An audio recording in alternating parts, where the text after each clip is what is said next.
So we just did a episode on the Mandela Effect, and I just wanted to do a follow-up on this because there was some things that we didn't cover, and wasn't that I deliberately left it out. It's just that I had lack of time to do everything.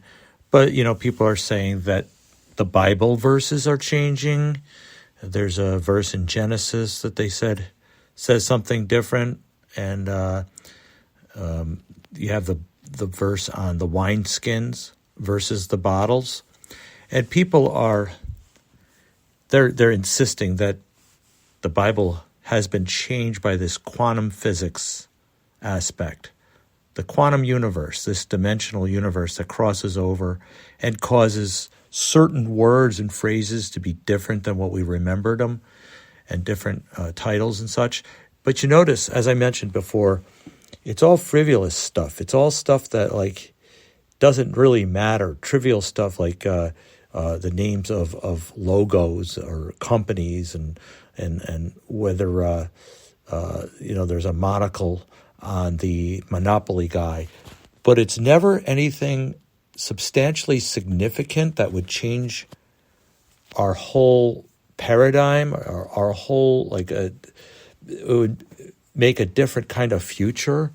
You can't change the future, it's just not possible to have the same realm, the same universe that you're in, to have it alter.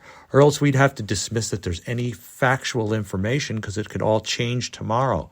Then we'd have to dismiss that there is any reality because the reality is only based on the quantum dimension that we happen to be sucked into. But furthermore, it would mean that God has no control over the supernatural, and that he can allow facts to change, and it could be his own word to be changed. I know we have different variations, different versions and stuff. That's not what we're talking about. We're talking about things that we insist were written a certain way at one time, and now when you look at it, it's been altered from what you remember for every time in the past.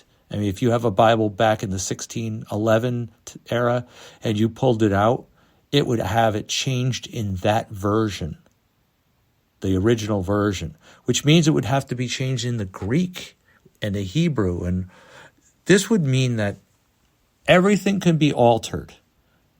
And you notice it's only little words that are altered. It's not like whole phrases or all things that we remember.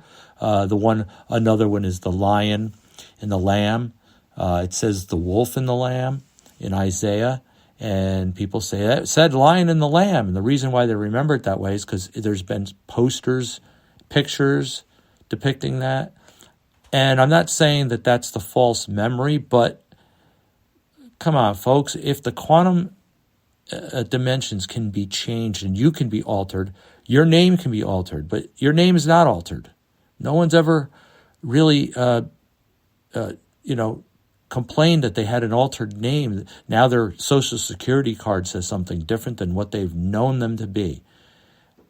It's just not, I don't know, it's not plausible for me, because then that would mean we don't have any reality whatsoever. No reality. We can't count on anything. Now, we talk about the conspiracies. You can't count on what we're being told. You can't count on what is reported as history. But we're not talking about that. We're talking substantiated things that people are saying have been altered all back throughout history in the past from what they remember it to be. And this has only happened since 2013, this phenomenon. No, in 2012, they didn't think about this stuff. They didn't have any of this question. But since people have been publicizing, making videos of quantum physics being changed, and with the experiments and CERN and things like that, now everything is being questioned, and it's become that we've become cynically obsessed.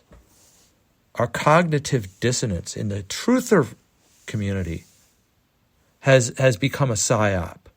That we can't even rely on words, facts.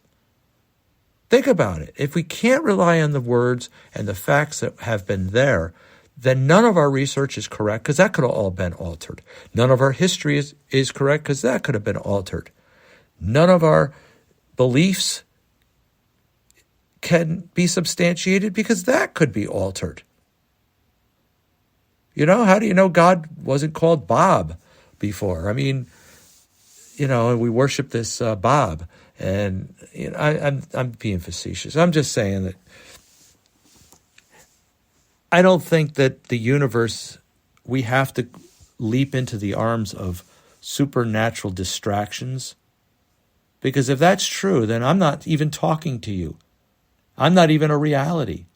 I'm only in the quantum physics of the other parallel universe. So why are you even listening to me? I'll just try to bring up a point, a follow-up to this ridiculousness that we have to fear everything's changed. And if you want to live like that, and you want to have your joy stolen, then I guess go ahead.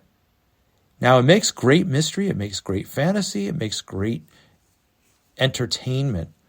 And I'm going to say this tongue-in-cheek, but we kind of thrive on this as our entertainment, at the same time fearful of it.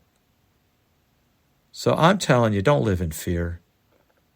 Don't live in fear. Don't let these issues sway you to disbelieve your own reality, to want to believe in imaginations.